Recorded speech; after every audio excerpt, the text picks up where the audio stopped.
अस्सलामु अलैकुम वरहमतुल्लाहि वबरकातुह। मोहतरम भाइयों, बुज़ुर्गों, दोस्तों, आर्यन ख़ान को फंसाया गया, इस उन्वान पे हमने जब अपने चैनल पे वीडियो अपलोड किया तो बहुत सारे लोगों के कमेंट्स, मैसेजेस और कॉल्स आना शुरू हो गए थे कि भाई ऐसा कैसे हुआ।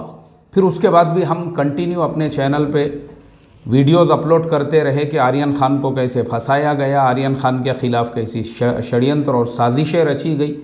और अल्लाह का करोड़ों दर्जे करम, जो बात हमने आज से तकरीबन 20 दिन पहले कही थी, उसके बाद में फिर अल्लाह ने और लोगों को मैदान में उतारा, जिसमें सबसे बड़ा जो नाम है वो नवाब मलिक साहब का है। नवाब मलिक साहब जब इस मैदान में उतरे तो फिर उन्होंने भी जो है इस केस की परतों को खोलना शुरू किया। और होते होते मैं तो अल्लाह का शुक्र अदा करता हूं कि जिन लोगों ने मेरे पहले वीडियो के नीचे ये कमेंट किया था कि आप कैसे कह सकते हैं कि आर्यन ख़ान बेकसूर है, और आपने किस बुनियाद पे ये कहा है कि आर्यन ख़ान जो है उसके ख़िलाफ़ साजिश रची गई, उसको फंसाया गया, जबकि ये जो बॉलीवुड के लोग हैं ये ऐसे होते हैं, ये वैसे होते हैं, और शाहरुख खान का बेटा तो ऐसा वैसा, बहुत सारे लोगों के कमेंट्स अभी भी मौजूद हैं। लेकिन मैं अल्लाह का शुक्र अदा करता हूं क्योंकि हमारे पास में भी जो हमारे सूत्र है और उनके द्वारा हमारे तक जो रिपोर्टें पहुंचती है वो ऐसे ही नहीं होती है, बल्कि वो पूरी बात की तह में हम जाते हैं, उसी के बाद हम उस पर वीडियो बनाते हैं। और देखो आज वही हुआ। आर्यन ख़ान का जो पूरा केस था वो दूध का दूध और पानी का पानी हो गया। जैसे ही प्रभाकर साहिल की इस केस के अंदर एंट्री हुई, किसी ने सोचा भी नहीं था आज से 20 दिनों पहले तक कि प्रभाकर साहिल नाम का भी कोई इंसान इस केस में कूदेगा। पता ही नहीं था लोगों को।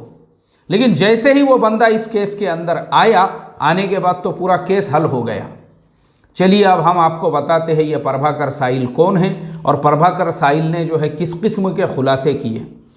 प्रभाकर साहिल ये केपी गोसावी का मुलाजिम है, उसके पास में ये काम करता है। केपी गोसावी कौन है?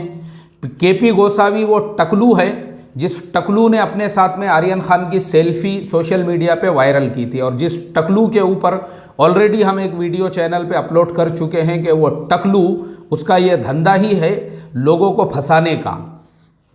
पहले वो टकलू मलेशिया के अंदर जॉब्स दिलाने के नाम पर नौजवानों से पैसे ऐंठता था और ख़ुद पूना के फरास खाना पुलिस स्टेशन के अंदर 3 FIR उस टकलू के अगेंस्ट में ऑलरेडी दर्ज है, जिसमें से एक नौजवान तन्मय देशमुख, उसका भी मैंने इंटरव्यू अपने चैनल पे डाला था, जिसमें उसने बताया कि उसने उस टकलू यानी केपी गोसावी को 1,60,000 रुपये दिए थे और उसने उसको जो है मलेशिया में जॉब दिलाने का झांसा दिया। ऐसे ही एक नौजवान को मलेशिया लेकर गए, जो 14 दिनों का वीज़ा ऑनलाइन मिलता है मलेशिया का, वो लेकर उसको जो है वहाँ लेकर गए, और जब वीज़ा ख़त्म होने का वक्त आया तब तक भी उन्होंने उसको जॉब नहीं दिलाई, क्योंकि केपी गोसावी का यही धंधा था कि वीज़ा एक्सपायर होने के बाद फिर वहाँ पे आपको इलीगल तरीके से काम पे लगाना, ताकि जिसके पास काम पे लगा रहे हो उसको भी वीज़ा और इंश्योरेंस का टेंशन ना रहे, और इधर केपी गोसावी जिसको वहाँ लेकर गया वो बंदा अब अपने देश को भी वापस नहीं आ सकता। दोनों का काम, मतलब इस तरह के फ्रॉड के धंधे वो पहले से किया करता था। वही केपी गोसावी, उसका जो बॉडीगार्ड या उसके पास में काम करने वाला जो प्रभाकर साहिल था, प्रभाकर साहिल को केपी गोसावी ने ये जो वाक़या जिस दिन हुआ यानी 2 अक्टूबर 2021 की सुबह में ही उसने प्रभाकर को सारे फ़ोटो वगैरह जो है व्हाट्सएप के ऊपर भेजा। केपी गोसावी उस वक्त गुजरात में था और गुजरात से उसने सारे डिटेल्स इसको भेजे और उससे ये कहा कि हमको इस केस के ऊपर काम करना है, और देखो इसमें ये जो सारी तस्वीरें हैं ये लड़कों की, इनमें से तुम किसको पहचानते हो। अब प्रभाकर ने जब सारी फ़ोटोज़ देखा तो उसने कहा कि उनमें से सिर्फ वो मुम्मुन धमेचा को पहचानता है, उसके अलावा बाकी किसी को नहीं पहचानता। उसको ये भी नहीं मालूम था इसमें आर्यन ख़ान कौन है। अब आप सोचो, अभी कोई क्रूज़ पे पहुंचा नहीं है, अभी वो पार्टी शुरू नहीं हुई है, अभी कुछ ही नहीं हुआ है। ये सारी बातें जो है उस वाक़ये से तकरीबन 12-14 घंटे पहले चल रही है।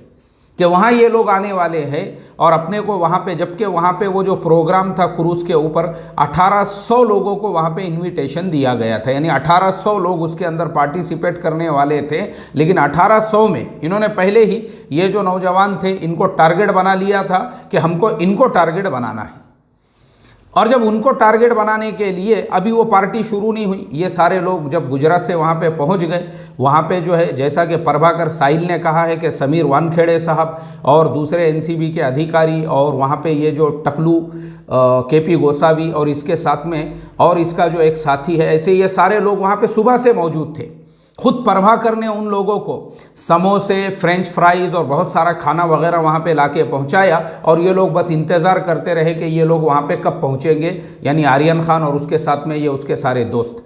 अच्छा, आर्यन खान को वहाँ पे जो बुलाया गया, उसको चीफ गेस्ट की हैसियत से, मतलब आप समझ सकते हो ये जाल और ये षड्यंत्र कैसे बुना गया था। आर्यन खान को ये बोलकर वहाँ, क्योंकि अक्सर ऐसी जो पार्टियाँ होती है, ऐसे जो प्रोग्राम वगैरह होते हैं, बहुत सारे नवरात्रि वगैरह के भी प्रोग्रामों के अंदर सेलिब्रिटीज़ वगैरह को इसलिए बुलाया जाता है कि भाई थोड़ा हमारे फंक्शन की शान बढ़ जाए और हम भी सेल्फी और तस्वीरें लेके सोशल मीडिया पे वायरल कर सके कि हमारे ये प्रोग्राम में ये सेलिब्रिटी और ये आए थे। इस वजह से थोड़ा सा उनको रिस्पॉन्स मिलता है, क्योंकि वहाँ पर जो लोग पहुँचे थे 1800 लोग, उनको टिकट दिए गए थे। एक एक की कीमत तकरीबन 20-20 हज़ार रुपये थी। अब आप सोच सकते हैं 1800 लोगों को 20,000 से अगर आप मल्टीपल करेंगे तो उसका कितना होता है। इस तरीके से आर्यन खान को चीफ गेस्ट के तौर पे वहाँ पे बुलाया गया और बुलाने के बाद में वो, जैसे हम लोग बचपन में एक नज़म पढ़ते थे, बोले मुझे कूफा वालो मुसाफिर न समझो, मैं आया नहीं हूँ बुलाया गया हूँ। वो जो हज़रत इमाम हुसैन रज़ी अल्लाह ताला अन्हु का वाक़िया है, उसके अंदर हमारे बचपन में ये नज़म मदरसे में पढ़ते थे, बोले मुझे कूफा वालो मुसाफिर ना समझो, मैं आया नहीं हूँ बुलाया गया हूँ। Same to same Aryan Khan के साथ में वैसा ही हुआ। उनको वहाँ पे पूरे षड्यंत्र चीफ गेस्ट के तौर पे और वहाँ पे ले जाया गया और ये लोग तो सुबह से वहाँ पे बैठे हुए ही थे। जैसे ही आर्यन खान वहाँ पे पहुँचते हैं, उसके बाद में ये सब लोगों को, अभी क्रूज़ में गए भी नहीं है वो, उसके बाद इन सब लोगों को अरेस्ट कर लिया जाता है। और अरेस्ट करने के बाद, यानी उन सबको कौन अरेस्ट कर रहा है, हाँ यहाँ पे ख़ास बात ये है, एनसीबी का कोई अधिकारी नहीं है, बल्कि वो केपी गोसावी जो ऑलरेडी एक गुंडा है, जिसके ऊपर ऑलरेडी पूना शहर में 3 FIR दर्ज है, वो केपी गोसावी जो ऑलरेडी जो है अपनी जगह पे जिसके खिलाफ में पुलिस ने लुकआउट जारी किया हुआ है कि वो जहाँ भी मिलेगा उसको पकड़ा जाए बोलकर, वो एनसीबी की बजाय आर्यन खान का हाथ पकड़ के और उसके साथ में एक और जो दूसरा उसका एक साथी था, वो सब उन लोगों के हाथ पकड़ के उनको एनसीबी के ऑफिस में ले जा रहे हैं। और फिर एनसीबी बाद में ये कहती है कि दिल्ली से ये ऐलान जारी होता है कि हम उस टकलू को नहीं पहचानते हैं, वो कौन है, वो एक आम आदमी है। और फिर मुंबई के अंदर ये कहा जाता है कि वो जो है एनसीबी के ऑफिस में आया था कुछ दर्ज कराने के लिए। मतलब खुद एनसीबी दिल्ली और मुंबई के जो बयानात थे वो अलग अलग होते हैं। खैर, अब एनसीबी मुंबई के ऑफिस में बैठकर, मैंने जो साथ में वीडियो, ये जो वीडियो है पूरा का पूरा, लेकिन यूट्यूब की पॉलिसी की वजह से हम आपको पूरा वीडियो नहीं दिखा सकते, मगर ये फ़ोटो आप देख सकते हैं। ये प्रभाकर साहिल ने अपने मोबाइल के अंदर शूट किया हुआ छोटा सा वीडियो है, जिसके अंदर वही टकलू केपी गोसावी आर्यन खान से फ़ोन पे बात करा रहा है। अब किससे बात करा रहा है और क्या बात करा रहा है, इसका खुलासा अब हम आगे करते हैं। जो प्रभाकर ने, अच्छा प्रभाकर की भी जो बातें मैं आपको सुना रहा हूँ, ये आपको हर चैनल पे मिलेंगी। मैंने 3 मरतबा सुना हूँ पहले, फिर उसके बाद मैं आपको ये वीडियो बना रहा हूँ। आपको हर चैनल पे, दी लल्लन टॉप पे पूरा उसका इंटरव्यू है, NDTV पे पूरा इंटरव्यू है, और भी बहुत सारे चैनलों पे, मुंबई तक, आज तक वगैरह वगैरह पे पूरा क्या पूरा उसका इंटरव्यू है, जिसके अंदर प्रभाकर साहिल ने पूरे केस का खुलासा कर दिया। और ये वीडियो भी प्रभाकर साहिल ने बनाया कि जब आर्यन खान को एनसीबी के ऑफिस में ले जाया गया, खुद प्रभाकर साहिल के सामने वही टकलू केपी गोसावी ने सैम नाम का कोई बंदा है, उससे कहा कि फ़ोन लगाओ, बोले अपने को जो है शाहरुख से 25 करोड़ रुपये निकालना है, और वो 25 करोड़ रुपये में से जो है हमको 25 करोड़ रुपये हमको उनसे निकालना है। अब 25 करोड़ की पहले बात हुई, लेकिन जब पता चला कि वो 25 करोड़ में मांडौली नहीं हो रही है, बात 18 करोड़ तक पहुंची।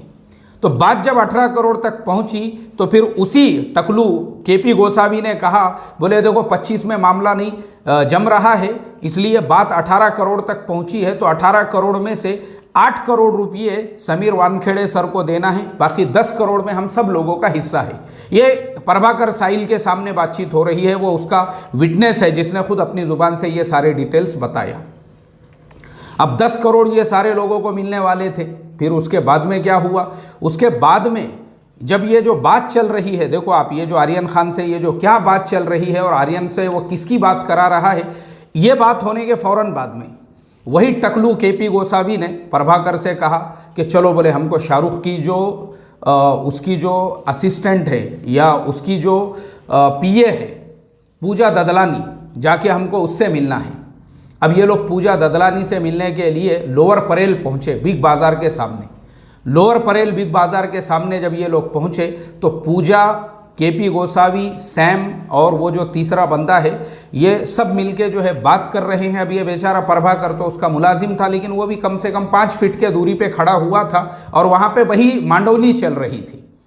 कितने करोड़ में? अब सूत्रों के द्वारा तो हमको ये खबर मिली है कि पहले 40 करोड़ की मांग की गई, उसके बाद 25 करोड़ पे बात आई, उसके बाद में मसला आया 18 करोड़ रुपये पे। लेकिन पूजा ददलानी से जब इनकी जो बातचीत चल रही थी वहाँ पे वो मसला ये नहीं हुआ, क्योंकि शाहरुख खान ने पैसे देने से बिल्कुल इनकार कर दिए। उन्होंने कहा कि मेरा बेटा भले जेल के अंदर रहे, मैं वो केस लड़ूंगा, लेकिन मैं इस तरह से रिश्वत नहीं दूंगा। और फिर ये पूरा जो केस है, ये पूजा ददलानी ने इनकार कर दिया। पूजा अपनी कार में जो मर्सिडीज़ के अंदर बैठकर आई थी, पूजा वापस चली गई। पूजा के वापस जाने के बाद में फिर ये जो सारे लोग हैं, फिर केपी ने जो है इससे कहा, ये जो प्रभाकर उसके पास में काम करने वाला है, उससे कहा कि अभी तुमको जो है ताड़देव जाना है, और ताड़देव के अंदर वाइट कलर की एक कार होगी, उसका नंबर भी उसके अंदर दिया हुआ है, 5051 ऐसा कुछ नंबर था। उस कार में से तुमको एक बैग मिलेगा, वो बैग लेकर आना है। और प्रभाकर ने जब वो लेकर आया तो उसमें थे 50 लाख रुपये।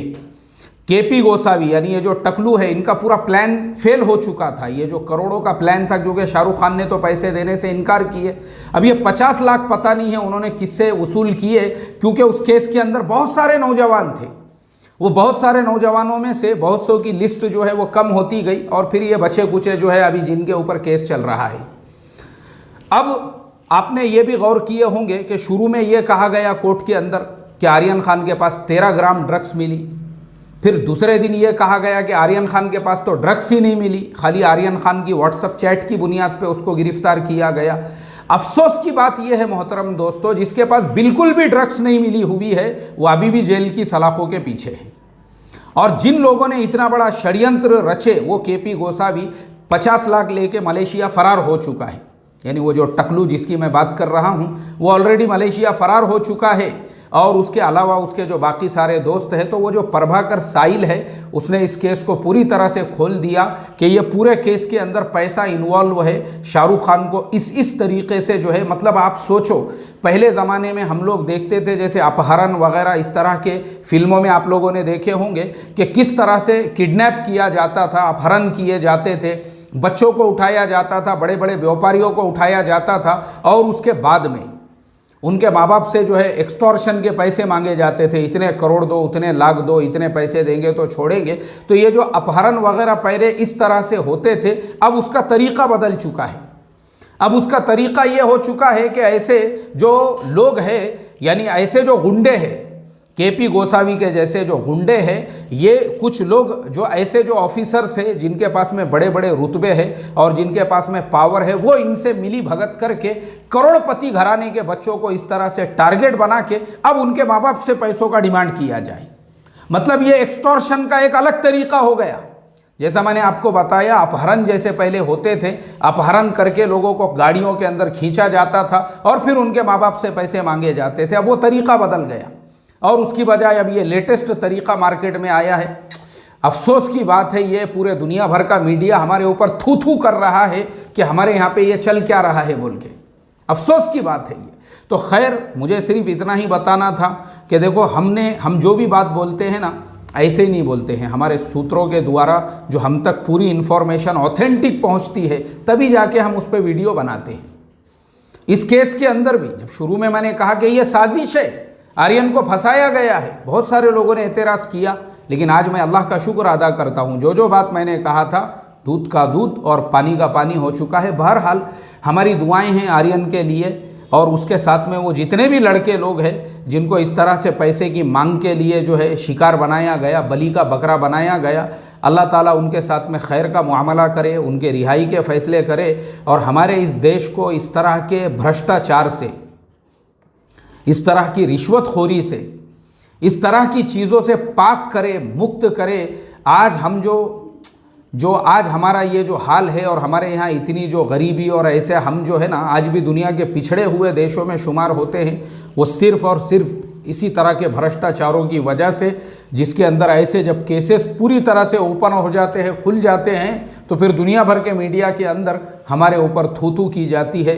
अल्लाह हिफाजत फरमाए, और अल्लाह तबारक व तआला हमारे इस खूबसूरत देश, हमारे इस भारत देश की भी हर तरह के शर से, ज़रर से, फितन से और ऐसे भ्रष्टाचारी ऑफिसरों से हिफाजत फरमाए। अस्सलामु अलैकुम व रहमतुल्लाहि व बरकातुहू।